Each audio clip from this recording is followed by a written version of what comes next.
할렐루야, 이경우 목사입니다. 오늘은 애통하는 자가 받는 복이란 주제로 말씀을 전해드리겠습니다. 마태복음 5장 4절에 애통하는 자는 복이 있나니 저희가 위로를 받을 것이요. 오늘 이 말씀은 예수님의 산상수훈 8복 중 두 번째 말씀하신 복에 대한 말씀입니다. 이 말씀은 세상적인 사고방식으로는 이해하기 어려운 말씀입니다. 애통을 하는데 어떻게 복이 있다고 말할 수 있을까요? 오히려 세상 사람들은 많은 소유와 쾌락으로 애통을 잊어버리고 인생을 즐겁게 살려고 합니다. 그렇다고 애통할 일이 없어질까요? 인간은 애통하며 살 수밖에 없습니다.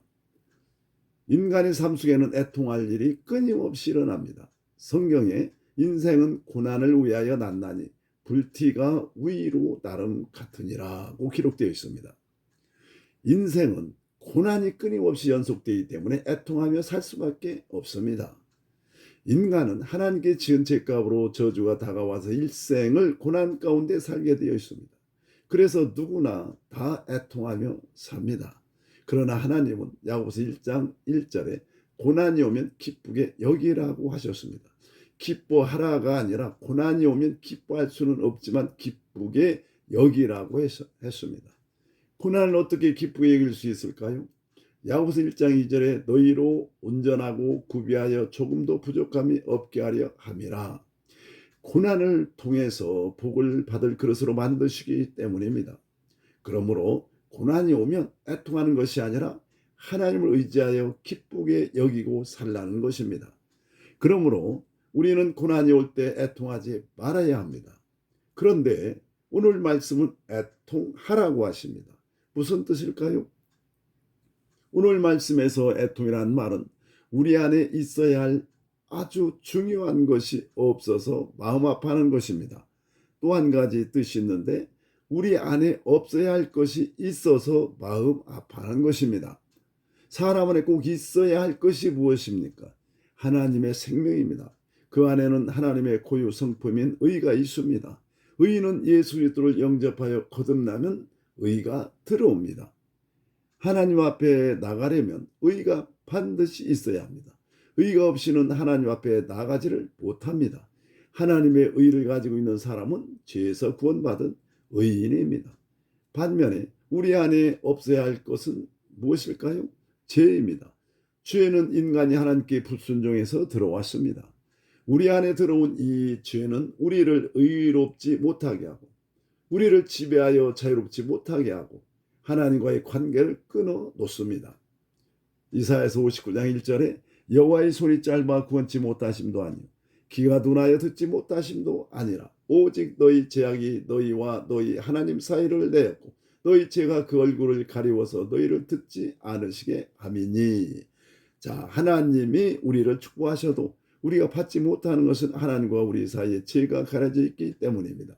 그렇기 때문에 우리는 우리 안에 있는 죄로 인하여 애통해야 하는 것입니다.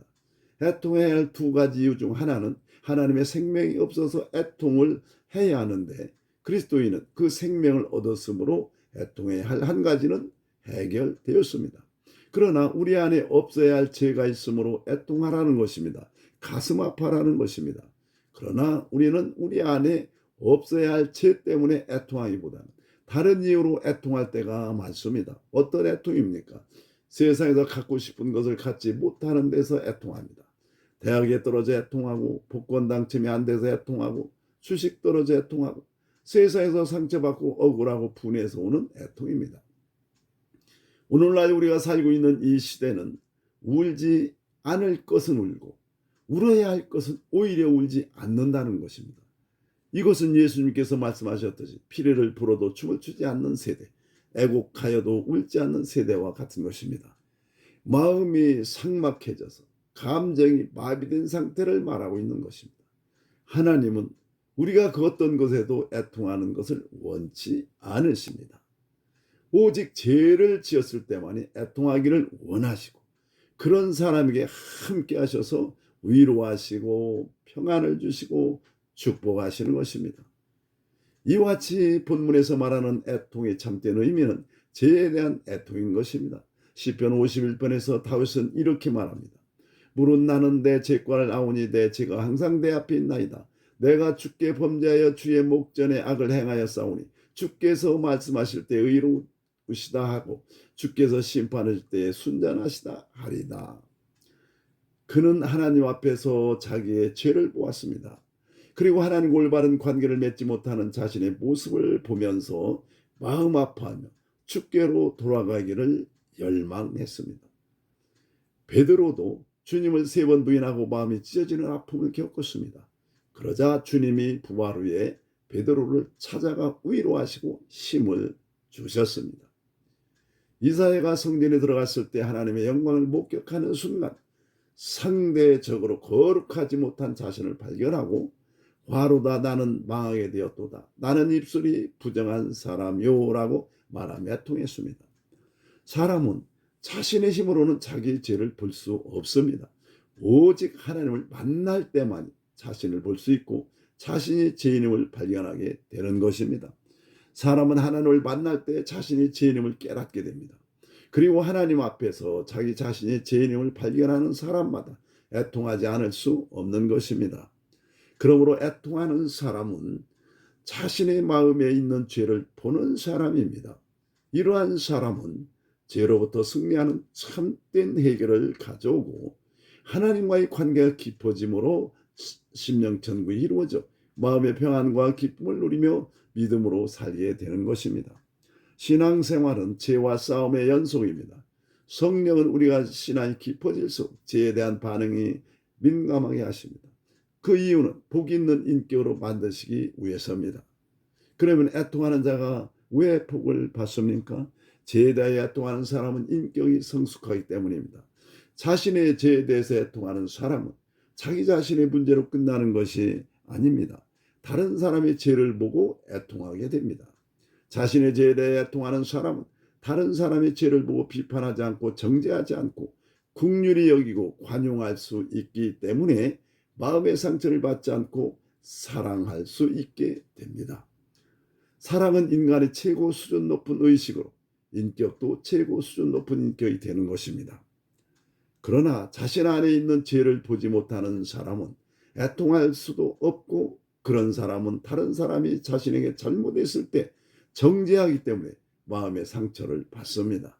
마음의 상처를 입은 사람이 상대방을 어떻게 관용하며 어떻게 사랑할 수 있을까요? 사람을 관용할 수 있으면 대인관계가 힘들고 건강에도 문제가 오고 행복하지도 않습니다. 결국 애통은 죄를 버리게 만들어 하나님의 의가 나타나게 하고 변화되어 예수님의 성품이 나오게 되고 자신뿐만 아니라 남도 변화시키는 성숙한 사람이 되는 것입니다. 그래서 애통하는 자는 복을 받는 것입니다.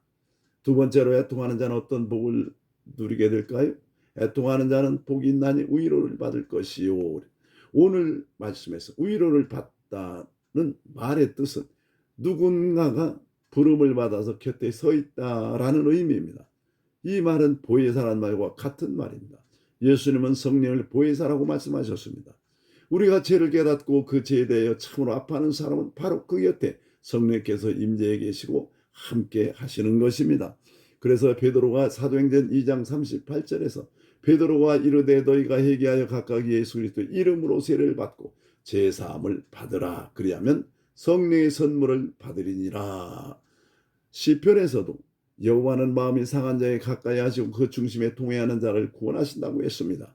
마음이 상한 자, 중심에 동행하는 자는 죄에 대해 애통하는 자를 말합니다. 애통하는 것은 자신에 대하여 깨어지는 체험입니다. 죄에 대해 애통할 때 그 순간 하나님 우리를 사로잡으십니다. 그리고 우리를 다시 만들기 시작합니다. 이 깨어지는 체험이 없이는 하나님 앞에서 아무도 새롭게 될 수 없는 것입니다. 현대에 사는 사람들의 가장 큰 문제는 근심하지 말아야 할 것을 근심하고 근심하여야 할 인생의 중요한 문제는 근심하지 않는다는 것입니다. 여러분은 죄로 인하여 얼마나 고민하고 있습니까? 죄 문제 때문에 얼마나 애통하고 있습니까? 애통하는 자는 복이 있나니 저희가 위로를 받을 것이요. 자신 안에 있는 죄에 대해 애통할 때 자신 안에 있는 미움, 다툼, 시기, 질투, 혈기, 분노, 정죄, 교만, 거짓 등과 같은 죄를 보고 그것들로부터 승리하기를 힘쓰고 애통하며 회개하면 성령으로 충만해지고 성령께서 강하게 임재하셔서 우리를 위로해 주시고 도와주시는 것입니다. 위로한다는 것은 마음의 위로를 받을 뿐 아니라 문제를 해결해 주심으로 온전한 위로를 받게 하시는 것입니다. 그러므로 애통하는 자는 복을 받는 것입니다. 예수님이 십자가에서 모든 저주를 속량하셨으므로 우리는 복이 임해 있으나 죄가 그것을 가리고 있어서 누리지 못하는 것입니다. 그러나 죄를 애통하는 사람은 회개할 수 있으므로 묶인 문제들이 풀어지는 것입니다. 그러므로 우리가 항상 죄를 지을 때마다 죄에 대하여 애통하며 회개하여 성령의 위로를 받으시고 동행하시고 인도함을 받으시기를 예수님의 이름으로 축복합니다.